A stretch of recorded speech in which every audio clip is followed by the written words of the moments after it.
Hey guys, how you doing?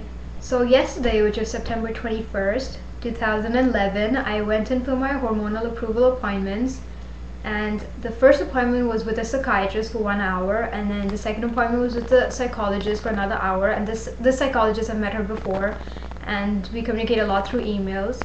And it was very good. The appointments were pretty much just asking me what the appointment is just pretty much asking me what I found out, what my research was about the hormones, what are the side effects, and just a follow up on what I've been doing after I went in for my previous appointment. And so when I met the psychiatrist, it was the first time I was seeing her, and she just had to start from scratch. She asked me everything about how I came out and how I decided this and when I decided this and the girlfriends I had and what was going on with them and many other personal questions. So she was just getting to know me. The second one that I have met before, she knew a lot, so she was just following up what I was doing after that, and she was the main one that asked me the side effects of hormones and what changes and what does not change, because they want to make sure that you do know what you're going through and you're aware of everything that could possibly happen to you. So I'm going to share a website with you guys that I did get from them to research my information. I had to know this. I had to pretty much learn this before I go in, to show them that I do know what I am doing and that I'm not just getting into something that I don't know about. That website is http://transhealth.bch.ca/resources/care-guidelines.html. And this website will tell you a lot of the risks that I did not know about. I just knew about the mood swings, the becoming more aggressive, osteoporosis, were the negative side effects that I mainly knew about. But apparently I read on this website that there are chances that you will get diabetes, there are chances of a stroke, there are chances of a heart attack, only because other side effects of this hormone is that it makes your insulin less sensitive to glucose. Insulin is the one that reduces your sugar level. So if it's going to make it insensitive to glucose, my body is not going to detect that my sugar level is so high, so there are chances that I could get diabetes. There are another side effect is that more fat deposits will occur around the organs in my upper body, which could mean like my heart, my lungs, so I could get a heart attack.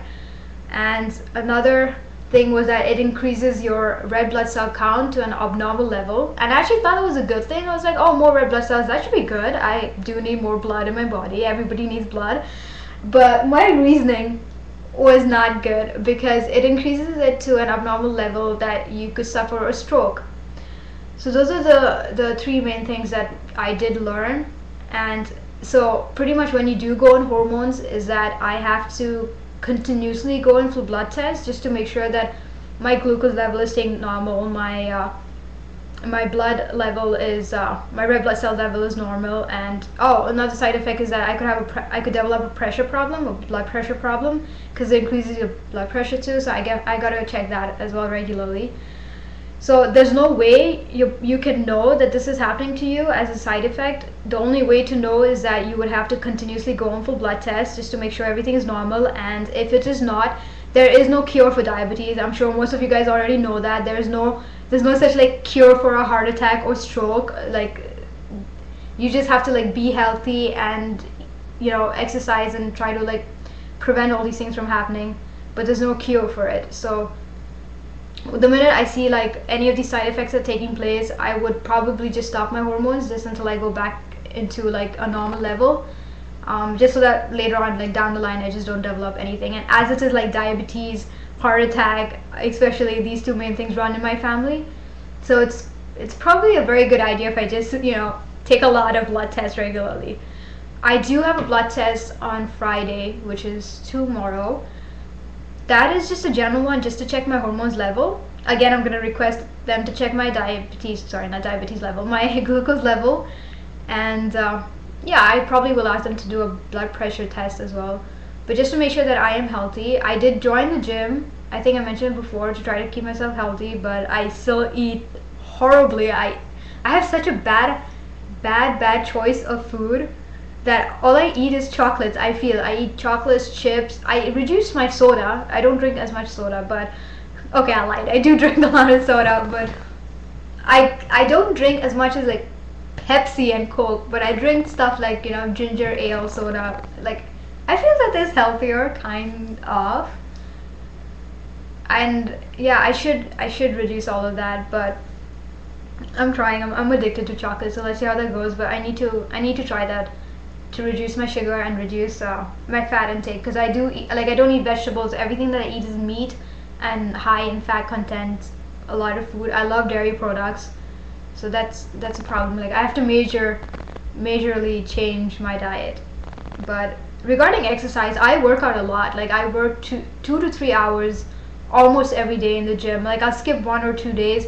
Sometimes, like if I'm out of town, I won't go for the weekend, or if I'm busy doing something, like I wouldn't go. But I try to go. Like when I miss a day, the next time I go, I work twice as much. It probably is closer to killing me because I really kill myself at the gym, but I feel good after it. I feel stronger.